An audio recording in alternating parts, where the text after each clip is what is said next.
Hey, thanks for coming to this meeting. I'd like to talk about college tuition and why the price has gone up so much and why you should care and why it's affecting you and your wallet.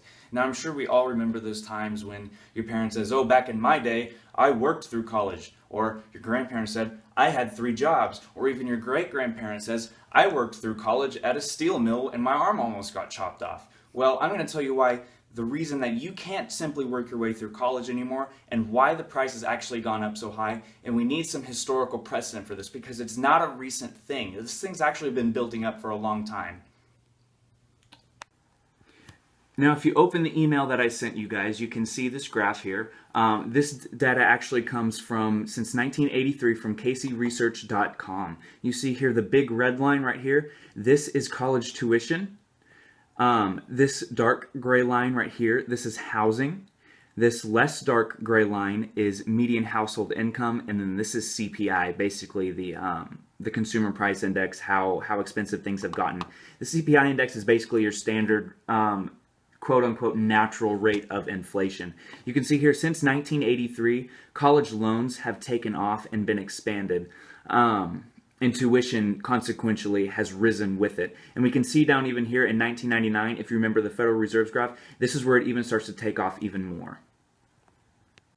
Now, the reason it's so important to go back to the 1980s to really look at this data, we have to understand that was when the mindset about college changed. And the government decided everyone needs to be able to afford to go to college. And the reason this was important was because the thought is the more people who go to college and who are educated, the better off society as a whole is. The more people with skilled labor can perform services, they're educated, they're well-rounded, they know how to do lots of different things. Supposedly, this is good for society. But once again, we see that it didn't exactly have the intent. The intent didn't equal the results in terms of what happened here. Starting in 1978 during Jimmy Carter's administration, just before our little trend began to take off, the Middle Income Student Assistance Act was passed, and it expanded student loan eligibility and raised the guaranteed student loan income ceiling. And what a guaranteed loan is, basically, if the student defaults on their loan or doesn't pay it back, the government will give the bank or the lender a little bit of money to alleviate the risk.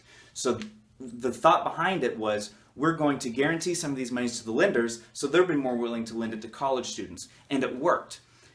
Moving on, all these statistics are coming from federalstudentaid.gov, so this is the government's own statistics. In 1992, the higher education amendments were also passed. It increased annual aggregate loan limits. So the amount of money that could be loaned to students nationwide was increased. 1993 Student Reform Act increased limits on unsubsidized loans. So not only are loans that are not just guaranteed but subsidized by the government getting expanded, the limits on unsubsidized loans are also being expanded, which increases the loan availability to even more students.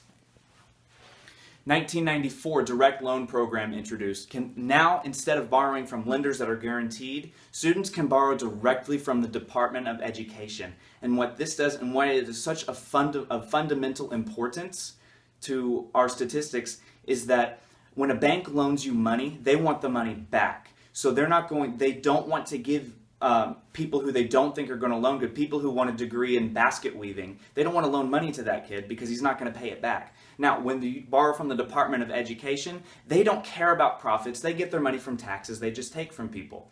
So it doesn't matter that they're loaning the money back because they don't care if they get it back or not. They're just trying to loan the money out because everyone should be able to go to college.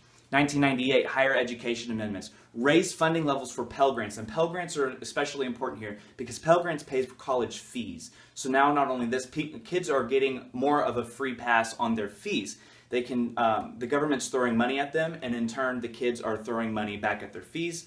And then in 2005, during George W.'s years, the Higher Education Reconciliation Act gradually reduced loan fees, which basically from the lenders or from the Department of Ed, fees that weren't tied to interest, such as servicing or the amount of time that the person has to perform in order to get the loan documentation put together. Those fees were reduced, increasing the availability of loans because more people want to loan. Now, the reason this is all super important and why it correlates to rising loan tuition prices is if you give more people money, if you expand the availability of credit, if you make it easier to borrow in the short term, people are going to take that money and demand college with it. It worked. People went to college. The government's plan of getting more kids in college, it absolutely worked. But the problem here was you increased demand, but you didn't necessarily increase supply. So people are running around with easy credit, easy money. They're demanding these degrees. They're demanding all kinds of degrees, not just degrees you would want to get a degree in. Degrees that were basically more or less just for fun. Kids are going to college now to have a good time, or they're going to college trying to make a living outside of college or trying to pay off their debt. But the problem is, because there's such high demand for college, because of this availability of all these student loans, the prices have gone up and up and up. And meanwhile, the kids who are just getting easy availability in the short run, they're able to pay for college out of nothing, out of their short-term pockets in the near term. But meanwhile, other students who would like to work their way through college, like your parents or your grandparents or your great-grandparents, they can't, because college has now become too expensive for them. And I hope we can explore some solutions next time, such as more online schooling, a freer market in schooling, maybe reducing some legislation, maybe getting some competitiveness in the college tuition market so that we can see prices start to fall again. Thanks.